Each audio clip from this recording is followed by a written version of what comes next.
పాటించడం వల్ల మనకి ఈ సర్వ పాపములు నశిస్తాయి.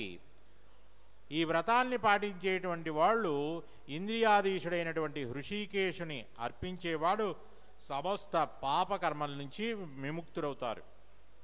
పురాతన కాలంలో హరిశ్చంద్రుడు, సత్యహరిశ్చంద్రుడు అనేటువంటి వారు, ఈ సత్యహరిశ్చంద్రుడు సూర్యవంశపు రాజు. ఆయన శ్రీరామచంద్రుడు కూడా సూర్యవంశమే కదా. శ్రీరామచంద్రుని యొక్క పూర్వజుడు అనమాట ఈయన సత్యహరిశ్చంద్రుడు. ఈయన నీతిమంతుడు, ఇచ్చిన మాట తప్పనటువంటి వాడు. మనం ఏం చేస్తాం, ఇస్తాం మాట. మనకేదైనా అపకారం జరిగిందనుకోండి, నేను చెప్పానా అని అంటాం. అంటే ఏమిటి, సత్యాన్ని మనం నిలబెట్టుకోలేం. ఎందుకు, మనకి భయం.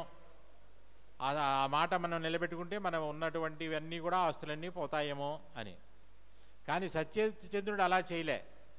ఆయన ఇచ్చిన మాట కోసం రాజ్యాన్ని, భార్యను, పిల్లలని, చివరికి ఆయన సొంత సుఖాన్ని కూడా త్యాగం చేశాడు. అటువంటి వాడు సత్యహరిశ్చంద్రుడు. భార్యని, పుత్రుణ్ణి అమ్ముకోవాల్సి వచ్చింది. చివరికి ఆయన సత్యసంధత కోసం కాటి కాపరిగా చేరాడు. ఎక్కడ చక్రవర్తి, ఎక్కడ కాటి కాపరి.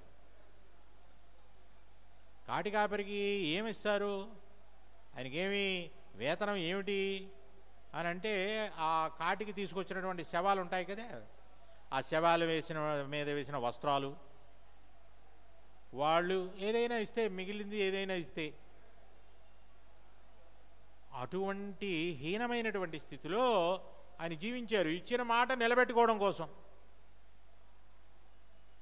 అది హరిశ్చంద్రులో ఉన్నటువంటి గొప్పదనం. ఆయన ఇలాగా కష్టాలు వస్తున్నాయి, ఇలాగ వచ్చేస్తున్నాయి, మరి దీని నుంచి నివారణ ఉపాయం ఏమిటి అని అడగ్గా ఆలోచించడం మొదలుపెట్టారు. ఎక్కడికి పోవాలి, ఇలాగా ఒక గౌతమ్ మహర్షి వచ్చారు. ఆ గౌతముడితో ఇలాగ చెప్పారు, స్వామి ఇలాగా చాలా కష్టాలుగా ఉంది, ఏమిటి పరిస్థితి అని చెప్తే, ఆ దీనగాథ విని గౌతమ్ మహర్షి, నువ్వు శ్రావణ మాసంలో వచ్చేటువంటి, కృష్ణపక్షంలో వచ్చేటువంటి అన్నదాయ ఏకాదశి అత్యంత మంగళకరమైనటువంటిది. ఆ ఏకాదశిని నువ్వు సంపూర్ణంగా పాటించినట్లయితే నీకు ఈ జాగరణ చేయాలి.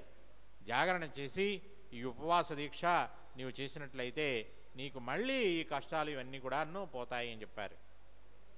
హరిశ్చంద్రుడు ఆ విధంగా ఆచరించారు.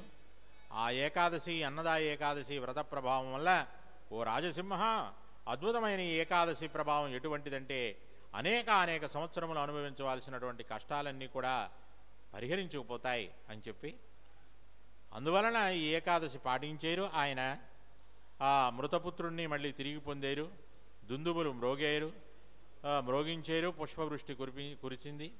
అందువలన ఈ ఏకాదశి వ్రత ప్రభావం వలన మళ్ళీ ఆయన తిరిగి రాజ్యాన్ని పొందారు. బంధుమిత్రు ప్రజలతో భగవద్ధామానికి వెళ్ళారు. ఈ ఏకాదశి పాటించినటువంటి వాళ్ళు ఆధ్యాత్మిక జగత్తుని చేరగలరు, పాపాలన్నిటి నుంచి కూడా విముక్తి పొంది అని చెప్పారు. ఈ ఏకాదశి మహిమను వినినవాడు, చదివినవాడు అశ్వమేధ యాగాన్ని పొందినటువంటి ఫలితం వస్తుంది. అశ్వమేధ యాగం చేయడం అంటే సామాన్యమైనటువంటి విషయం కాదు. అందువలన ఈ సత్యహరిశ్చంద్ర ఉపాఖ్యానం